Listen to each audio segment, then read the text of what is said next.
Diyan nakatira yung kuya ko yung gumagawa doon sa kabila. Tirahan ng mga trabahador. Yan, yung CR nila iba.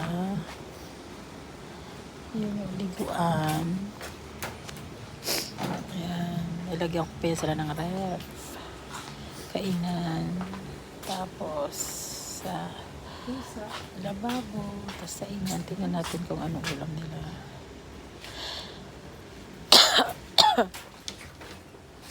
Ay, kanin lang, walang ulam.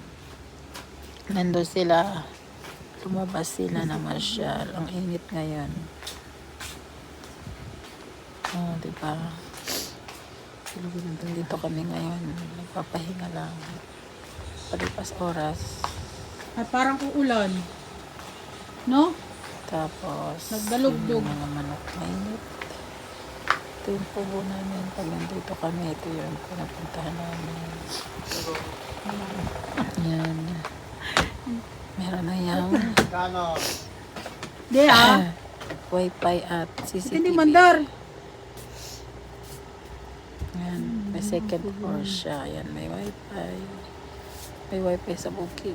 CCTV.